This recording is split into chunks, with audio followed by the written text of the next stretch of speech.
Bullies messed with the quiet girl. Huge mistake. 1 week later, she made them beg for forgiveness.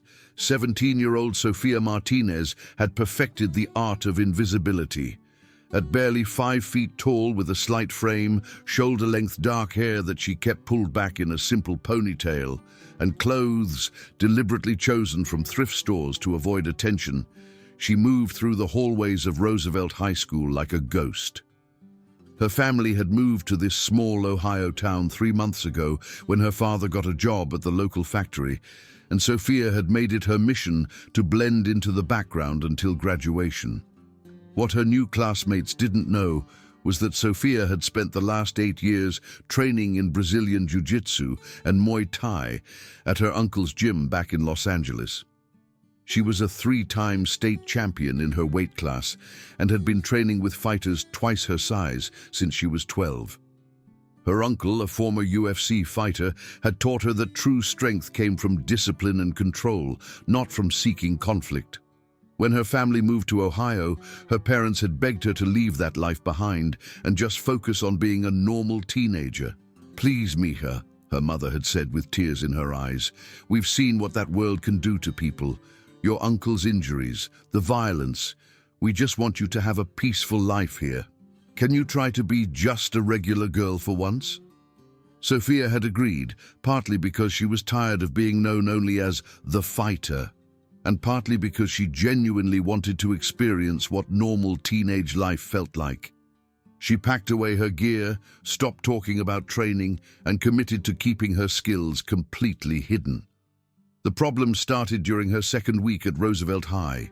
The school was typical small-town America. Red brick buildings, green lawns, and that peculiar mix of cliques that seemed to exist everywhere. Sofia quickly identified the social hierarchy: the popular kids who ruled the cafeteria, the athletes who owned the gym, the smart kids who dominated the library, and everyone else who just tried to survive. Unfortunately, she also identified the predators. Jake Morrison was the kind of guy who peaked in high school and was desperately trying to hold on to that peak for as long as possible. At 18, he was a senior who should have graduated the year before, but had been held back due to poor grades. He was tall, broad-shouldered, with the kind of cocky swagger that came from never being challenged. His 2 constant companions were equally unimpressive: Tommy Chen, a wiry kid with nervous energy who laughed too loudly at Jake's jokes, and Marcus Williams, a heavy-set boy who seemed to exist solely to make Jake feel superior. Their first interaction happened on a Tuesday during lunch period. Sofia was sitting alone at a corner table, quietly eating a sandwich and reading a book, when Jake's shadow fell across her table. Well, what do we have here?" Jake said, sliding into the seat across from her without invitation. Tommy and Marcus flanked him like bodyguards. "You're that new girl, right? The one from California?" Sofia looked up from her book, immediately recognizing the predatory gleam in Jake's eyes. She'd seen it countless times before, the look of someone who had identified what they thought was easy prey. "I'm Sofia," she said quietly, closing her book. "And yes, I'm from Los Angeles." "Los Angeles," Tommy repeated in a mocking tone. "Ooh, fancy. Bet you think you're better than us small-town folks, huh?" "I don't think that at all," Sofia replied, her voice steady. "I'm just trying to eat my lunch." Jake leaned forward, his smile turning predatory. "You know, new girl, there's kind of an unwritten rule here at Roosevelt. New students need to show a little respect to those of us who've been here longer. It's just how things work." Sofia felt the familiar tightness in her chest that always preceded a fight. Every instinct her uncle had drilled into her was screaming at her to establish dominance immediately, to show these boys that she wasn't someone to be trifled with. But she had made a promise to her parents, and more importantly, she genuinely wanted to try a different approach. "I'm not looking for any trouble," she said, starting to pack up her lunch. "I'll just eat somewhere else." "Oh, but we haven't finished our conversation yet," Marcus said, placing his hand on her shoulder as she tried to stand. "See, that respect I mentioned? It's not just about attitude. There's a small, let's call it a friendship fee, $10 a week, and we make sure nobody gives you any problems." The request was so absurd that Sophia almost laughed. These boys had no idea who they were trying to intimidate. She could have had all three of them on the ground and unconscious in under 30 seconds. Instead, she gently removed Marcus's hand from her shoulder and stood up. "I need to think about it," she said, which was code for absolutely not, but said in a way that might buy her some time. "Sure, sure," Jake said, his grin widening. "Take your time, but don't take too much time. We'll talk again tomorrow." That night, Sophia lay in bed, staring at the ceiling, her mind racing. She could handle these boys easily, but that would mean revealing her true nature, and she wasn't ready to give up on her experiment in normal teenage life just yet. Maybe she could find another way to deal with the situation. The next day, she had her answer ready when Jake and his friends cornered her again near her locker. "I'm not going to pay you anything," she said calmly. "I'm not bothering anyone, and I'd appreciate it if you'd leave me alone." The change in Jake's expression was immediate. The fake friendliness disappeared, replaced by something cold and mean. "That's disappointing, California," he said. "I was really hoping we could be friends, but if you want to do this the hard way, that's fine with me too." What followed was a campaign of systematic harassment that would have broken most people. Jake and his friends seemed to take Sophia's quiet refusal as a personal challenge, and they made it their mission to make her life at Roosevelt High as miserable as possible. It started small. They would accidentally bump into her in the hallways, hard enough to send her books flying. They would sit behind her in classes and whisper insults just loud enough for her to hear, but not loud enough for the teachers to notice. They would knock her backpack off her shoulder as they walked past, spilling her belongings across the floor. In the cafeteria, they escalated their tactics. Tommy would walk past her table and accidentally knock over her drink, soaking her lunch and her books. Marcus would sit nearby and make loud comments about weird loner girls who think they're too good for everyone. Jake would orchestrate it all with the skill of someone who had been bullying people for years, always making sure there were no teachers around to witness the worst of it. The breaking point came on a Friday afternoon.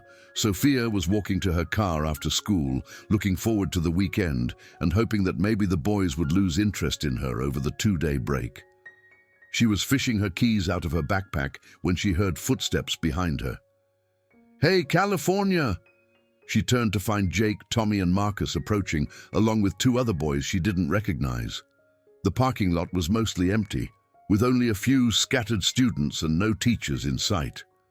"We need to have a talk," Jake said, his voice carrying a new edge that made Sophia's danger instincts spike. "You've been disrespecting us for weeks now, and it's starting to get embarrassing. People are going to think we're soft if we let some little California girl walk all over us." "I haven't walked all over anyone," Sophia said, her voice calm despite her racing heart. "I've just been trying to mind my own business." "That's the problem," Tommy said, stepping closer. "Your business is our business now. See, when someone moves to our town, goes to our school, and then acts like they're too good to follow our rules, that becomes our problem." One of the boys she didn't recognize, a tall kid with acne scars, spoke up. Maybe she needs a lesson in manners. Sophia's mind was working quickly, assessing the situation. 5 against 1, no witnesses, no way to call for help. If this were a training scenario, her uncle would have told her to end it immediately, take out the leader first, then work her way through the others before they could coordinate an attack. But this wasn't training. This was real life, and she was still trying to be the normal girl her parents wanted her to be. "Look," she said, taking a step back toward her car. "I don't want any trouble. Maybe we can work something out." Jake's grin was predatory. "Oh, now you want to work something out? Too late for that, California. You had your chance to do this the easy way. He nodded to the others, and they began to spread out, forming a loose circle around her. Sophia felt her training instincts kick in automatically. She noted each boy's stance, their positioning, their potential weapons. Tommy had his hands in his pockets, possibly carrying something. Marcus was favoring his left leg, probably an old injury. The two unknowns were nervous, probably not used to this level of confrontation. "Here's what's going to happen," Jake continued, pulling out his phone. "We're going to have a little fun with you, and I'm going to record it. Then, unless you want this video showing up on every social media platform in school, you're going to start showing us the respect we deserve, starting with $50 a week." The casual mention of recording made Sophia's blood run cold. She had seen what happened to kids who became the subjects of humiliation videos, how it followed them forever, destroyed their reputations, sometimes even drove them to hurt themselves. The idea of her parents seeing her humiliated like that was more terrifying than any physical threat. But still, she tried one more time to de-escalate. "Please," she said, hating how small her voice sounded. "I'll pay you. Just not here, not like this." "Too late," Jake said, holding up his phone. "The time for negotiation is over. Boys, help our new friend understand her place." Marcus moved first, reaching for her backpack. In that moment, as his hands grabbed her property and Jake's phone started recording, something inside Sophia snapped. All the weeks of harassment, all the humiliation, all the fear and frustration she had been swallowing down came rushing to the surface. But more than that, she realized that her experiment in being normal had failed. These boys would never leave her alone, would never see her as anything more than a victim to be exploited. She had tried to be the person her parents wanted her to be, but sometimes the world doesn't let you choose who you are. "Let go of my bag," she said, her voice changing completely. Gone was the quiet, uncertain tone she had been using for months.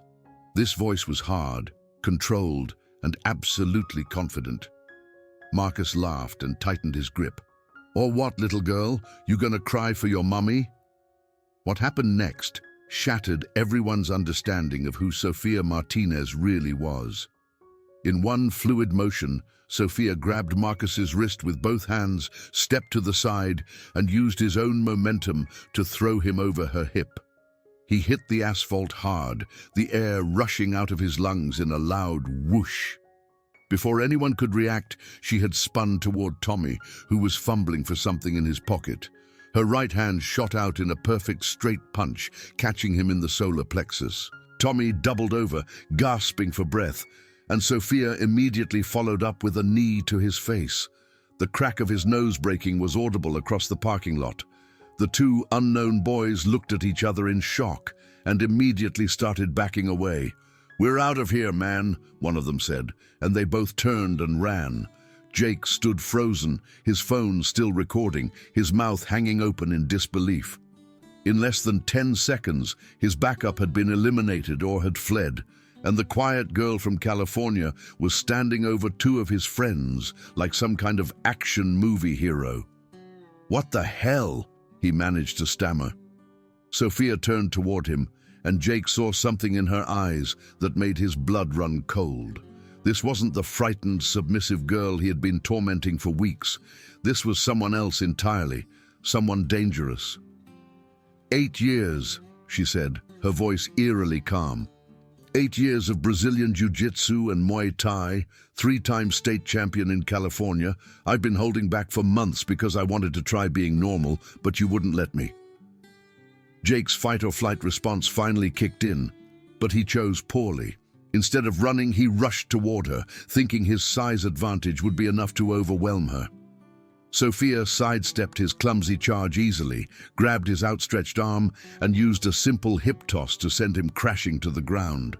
Before he could get up, she had moved behind him and locked in a rear naked choke, her arm positioned perfectly across his throat. "I could put you to sleep right now," she whispered in his ear as he struggled weakly against her grip. "I could choke you unconscious and leave you here on the asphalt. Is that what you want?" Jake's struggles became more frantic as he realized he couldn't break her hold. His vision was starting to blur around the edges, and panic was setting in. "Please," he gasped. I can't breathe." Sophia held the choke for another few seconds, letting Jake feel how helpless he was, then released him. He collapsed forward, coughing and gasping for air. "Here's how this is going to work," Sophia said, standing over the three boys. Marcus was still trying to catch his breath, Tommy was holding his broken nose and crying, and Jake was clutching his throat. "You're going to leave me alone. You're going to leave everyone else alone too. No more demanding money, no more harassment, no more bullying." You're crazy," Jake wheezed. "No," Sophia replied calmly. "I'm trained. There's a difference. I know exactly how much force to use and when to stop. But if you or your friends ever bother me again, or if I see you picking on anyone else, I won't be so gentle next time." She picked up Jake's phone, which had been recording the entire confrontation, and deleted the video. Then she dropped the phone on the ground next to him. "Oh, and Jake," she said as she walked toward her car, "if you're thinking about trying to get revenge or telling people some made-up story about what happened here, remember that I know where you live, where you work, and where you hang out. I've been watching you guys for weeks. Don't test me." The drive home was surreal. Sophia's hands were shaking slightly from the adrenaline, but she felt something she hadn't experienced in months: relief. The constant tension she had been carrying, the fear that had been following her through the hallways of Roosevelt High, was finally gone. When she got home, her parents immediately knew something had changed. There was a confidence in her posture, a calmness in her expression that they hadn't seen since they'd moved to Ohio. "How was school today, Mika?" her mother asked carefully. "Better," Sophia said with a small smile. "Much better." That weekend, she unpacked her training gear for the first time since the move.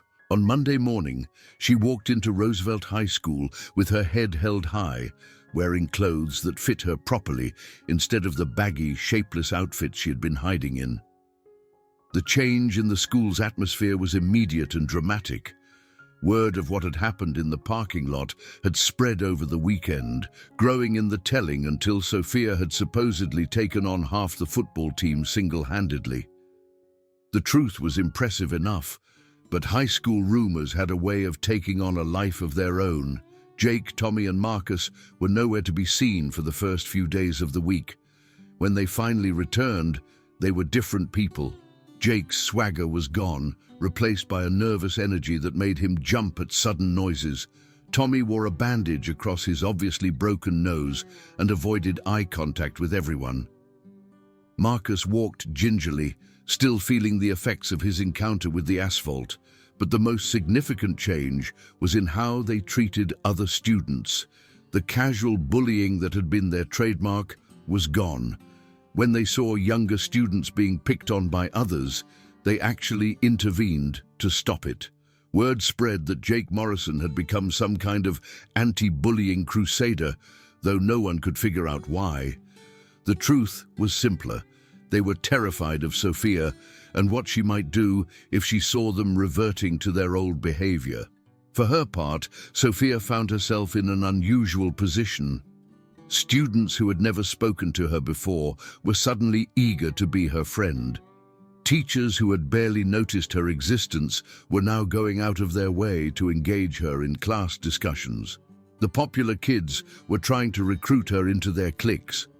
But perhaps the most meaningful change came from the students who had been targets themselves. A quiet freshman named David approached her after lunch one day, his eyes wide with admiration and gratitude. "I heard what you did to Jake Morrison," he said nervously. "I just wanted to say thank you. He's been taking my lunch money since the beginning of the year, but he stopped after last week." Similar conversations happened throughout the week. Girl after girl, boy after boy, coming up to thank her for ending their torment. Sophia realized that Jake and his friends had been terrorizing far more students than she had known, and her actions had freed all of them. 2 weeks after the parking lot incident, Jake Morrison did something no one at Roosevelt High School had ever expected. He apologized. It happened during lunch, in front of the entire cafeteria. Jake walked up to Sophia's table, where she was now sitting with a group of friends she had made since coming out of her shell, and cleared his throat nervously. "Sophia," he said, his voice carrying across the suddenly quiet room, "I wanted to apologize for how I treated you. What I did was wrong, and I'm sorry." The cafeteria was dead silent. Students at nearby tables had stopped eating to stare at the unprecedented scene of Jake Morrison, the school's former alpha bully, apologizing to the quiet girl from California. "I accept your apology," Sophia said calmly, "but you shouldn't be apologizing just to me. You should be apologizing to everyone you've hurt." Jake nodded, his face red with embarrassment and shame. "You're right. I've been thinking a lot about the kind of person I was, and I don't like what I see. I'm going to try to be better." Over the following weeks, Jake kept his word. He joined the peer mediation program, started volunteering with younger students, and became an advocate for anti-bullying initiatives. Tommy and Marcus followed his lead, and within a month, the trio that had once terrorized Roosevelt High had become unlikely champions for the underdog. As for Sophia, she found the balance she had been searching for. She wasn't the invisible girl she had tried to be, but she also wasn't defined solely by her fighting abilities. She joined the school's martial arts club, started teaching self-defense classes for interested students, and became a voice for those who couldn't speak for themselves. Her parents were initially concerned when they learned what had happened, but they came to understand that their daughter had found a way to use her strength responsibly. She wasn't looking for fights, but she was no longer afraid to stand up for herself or others when necessary. On graduation day, as Sophia walked across the stage to receive her diploma, she reflected on the journey that had brought her to this moment. She had learned that sometimes you can't choose whether or not to be different. Sometimes the world forces that choice upon you, but you can choose how to use your differences, whether to help or to harm, whether to lift others up or tear them down.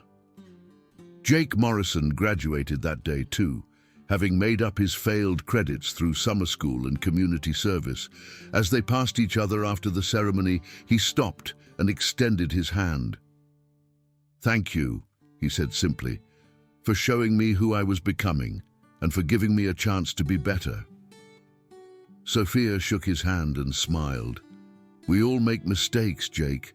The important thing is learning from them." Years later, Sophia would become a martial arts instructor and youth counselor, helping troubled teens find positive outlets for their anger and frustration. Jake would become a social worker, dedicating his career to helping at-risk youth avoid the mistakes he had made in high school. But in that moment, standing in the parking lot of Roosevelt High School with their diplomas in hand, they were just two teenagers who had learned one of life's most important lessons: that true strength isn't about dominating others, but about protecting them. And sometimes, the quiet ones are the ones you should never underestimate.